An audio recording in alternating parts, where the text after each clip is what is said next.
प्यारे बच्चों, आपके परीक्षा की तिथि निर्धारित हो चुकी है। प्रथम परीक्षा हिंदी की है। समय बहुत अधिक शेष नहीं बचा। आपको अपना पूरा सिलेबस तो पढ़ना ही है, साथ ही साथ मैं आपको कुछ महत्वपूर्ण तथ्यों के बारे में बताऊंगी जिसे आपको ध्यानपूर्वक पढ़ना है। प्रथम परीक्षा हिंदी की है, तो आज मैं आपको हिंदी के गद्य से आपको आचार्य रामचंद्र शुक्ल के जीवन परिचय के बारे में बताऊंगी। इसमें एक न एक प्रश्न तो आना ही है। प्रश्न इस प्रकार से आ सकते हैं। प्रश्न 1, आचार्य रामचंद्र शुक्ल का संक्षिप्त जीवन परिचय देते हुए उनकी रचनाओं पर प्रकाश डालिए। या आचार्य रामचंद्र शुक्ल के व्यक्तित्व और कृतित्व पर प्रकाश डालिए। या आचार्य रामचंद्र शुक्ल का जीवन परिचय दीजिए तथा उनकी एक रचना का नाम लिखिए। उत्तर, आचार्य रामचंद्र शुक्ल हिंदी साहित्यकाश के दैदीप्यमान जाज्वल्यमान सूर्यकोटिमान उन्नयन नक्षत्र है, जो पाठक को अज्ञान रूपी अंधेरे से ज्ञान रूपी प्रकाश में ले जाते हैं।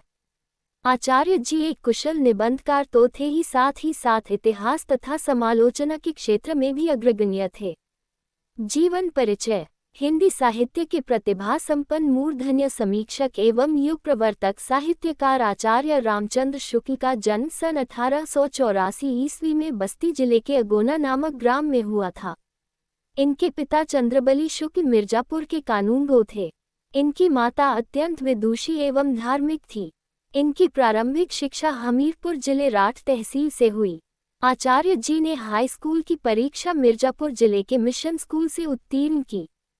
गणित में कमजोर होने के कारण ये आगे नहीं पढ़ सके। इन्होंने इंटर की परीक्षा कायस्थ पाठशाला इलाहाबाद से की, किंतु अंतिम वर्ष की परीक्षा से पूर्व ही इनका विद्यालय छूट गया। इसके पश्चात इन्होंने मिर्जापुर न्यायालय में नौकरी की, परंतु नौकरी इनके स्वभाव के अनुकूल न होने के कारण इन्होंने नौकरी छोड़ दी और मिर्जापुर के मिशन स्कूल में चित्रकला के अध्यापक हो गए। स्वाध्याय से इन्होंने हिंदी, अंग्रेजी, संस्कृत और बंगला भाषा का अच्छा ज्ञान प्राप्त कर लिया। आचार्य ने सन 1908 ईस्वी में हिंदी शब्द सागर के सहायक संपादक के रूप में काशी नागरी प्रचारिणी सभा में कार्य प्रारंभ किया। 19 वर्षों तक काशी नागरी प्रचारिणी का संपादन किया। कुछ समय पश्चात इनकी नियुक्ति काशी हिंदू विश्वविद्यालय में हिंदी विभाग के प्राध्यापक के रूप में हो गई और श्याम सुंदर दास जी के अवकाश प्राप्त करने के बाद ये हिंदी विभाग के अध्यक्ष हो गए। स्वाभिमानी और गंभीर प्रकृति का हिंदी का यह महान साहित्यकार सन 1941 ईस्वी में स्वर्गवासी हो गया।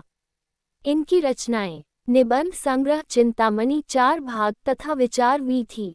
इतिहास हिंदी साहित्य का इतिहास। आलोचना सूरदास रश्मि मानशा त्रिवेणी।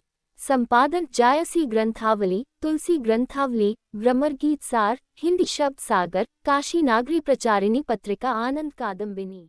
साहित्य में स्थान। हिंदी निबंध को नया आयाम देकर उसे ठोस धरातल पर प्रतिष्ठित करने वाले शुक्ल जी हिंदी साहित्य के मूर्धन्य आलोचक, श्रेष्ठ निबंधकार, निष्पक्ष इतिहासकार, महान शैलीकार एवं युग प्रवर्तक साहित्यकार थे।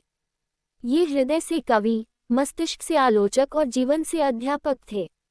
हिंदी साहित्य में इनका मूर्धन्य स्थान है। इनकी विलक्षण प्रतिभा के कारण ही इनके समकालीन हिंदी गद्य के काल को शुक्ल युग के नाम से संबोधित किया जाता है। इसमें हाईलाइट किए गए सन से भी कई प्रकार के प्रश्न किए जा सकते हैं, जैसे शब्द सागर के सहायक संपादक के रूप में कब काम किया, इसलिए कुछ शब्द और सन हाईलाइट किए गए हैं, उनको जरूर ध्यान दें। निम्नलिखित अवतरण के आधार पर उनके साथ दिए गए प्रश्नों के उत्तर लिखिए। हम लोग ऐसे समय में समाज में प्रवेश करके अपना कार्य आरंभ करते हैं, जबकि हमारा चित्त कोमल और हर तरह का संस्कार ग्रहण करने योग्य रहता है। हमारे भाव अप्रेमाजित और हमारी प्रवृत्ति अपरिपक्व रहती है। हम लोग कच्ची मिट्टी की मूर्ति के समान रहते हैं, जिसे जो जिस रूप का चाहे उस रूप का करे, चाहे राक्षस बनावे चाहे देवता। ऐसे लोगों का साथ करना हमारे लिए बुरा है, जो हमसे अधिक दृढ़ संकल्प के हैं, क्योंकि हमें उनकी हर एक बात बिना विरोध के मान लेनी पड़ती है।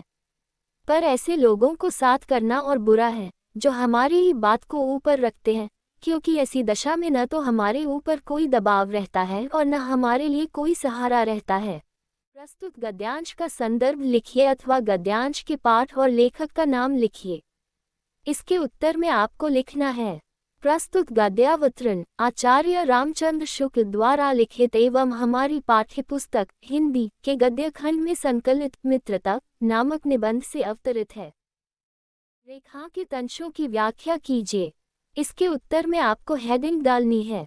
रेखांकित अंश की व्याख्या। लेखक का कथन है कि जब हम अपने घर से बाहर निकलकर समाज में कार्य आरंभ करते हैं, तब हम प्रायः परिपक्व ही होते हैं। उस समय हमारा मन कोमल होता है।